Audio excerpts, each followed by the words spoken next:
বন্ধু নিয়ে চলে এসেছি আজকের রান্না বান্না নিয়ে। তোমাদের সাথে আগেই দেখিয়েছি মিনি ব্লগ। তো দেখো আজকে রুই মাছ ফুলকপি দিয়ে করা হচ্ছে, আর এখানে দিয়ে দিয়েছি জিরে ফোড়ন। তো চলো, ধোয়া আলুগুলো, হলুদে ভেজানো আলুগুলো আমি দিয়ে দেবো।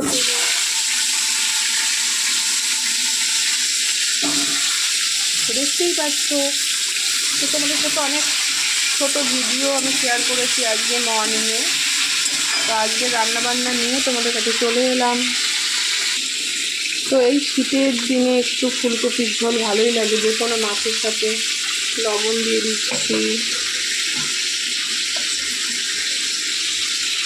হলুদ দিয়ে দিচ্ছি,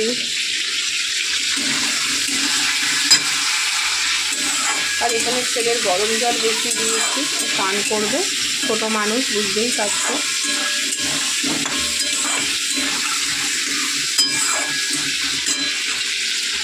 এইবারে দিয়ে দেবো, দেখো বেটে রাখা আদা আর লঙ্কা।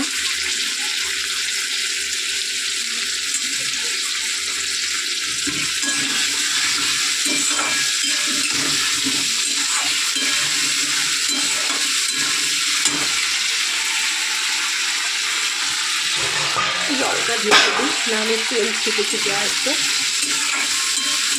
এই শীতকালে কিন্তু বেশ ভালোই লাগে মাছের সাথে, কাতলা, রুই, অনেক রকম মাছের সাথে ফুলকপি দিয়ে ঝোল বেশ ভালোই লাগে। তো চলো এটা কষা হোক। আর এখানে দেখো মাছ আর ফুলকপিগুলো সুন্দর করে ভাজা হয়েই গেছে।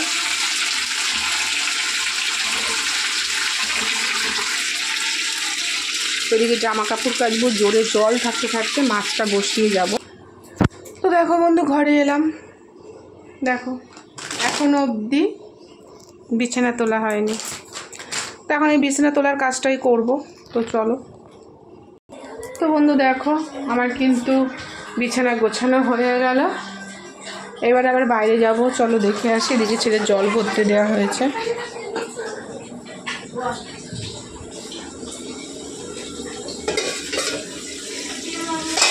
তো দেখো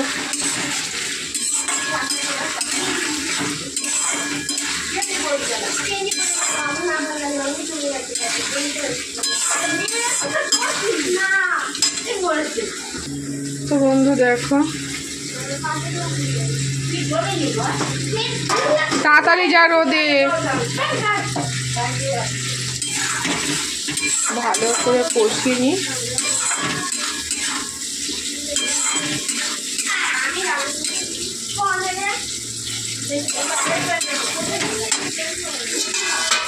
এবারে এখানে একে একে ভাজা ফুলকপিগুলো দিয়ে দিই, একটু কষুক মশলার সাথে।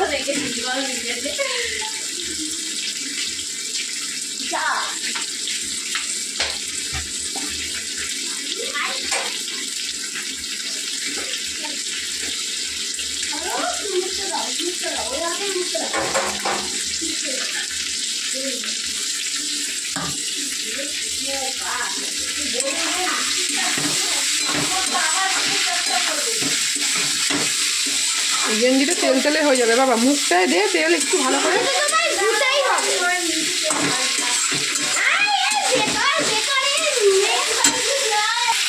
তো বন্ধুরা ভালোভাবে কিন্তু কষে গেছে, সুন্দর গন্ধ বেরিয়ে গেছে। এইবারে আমি এর মধ্যে জল দিয়ে দেবো।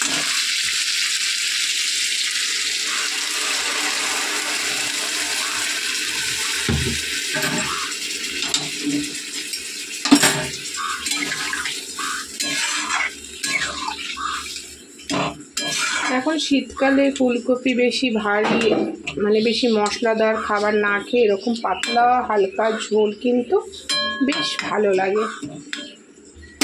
কাতলা মাছ বলো, রুই মাছ বলো, ভালো লাগবে।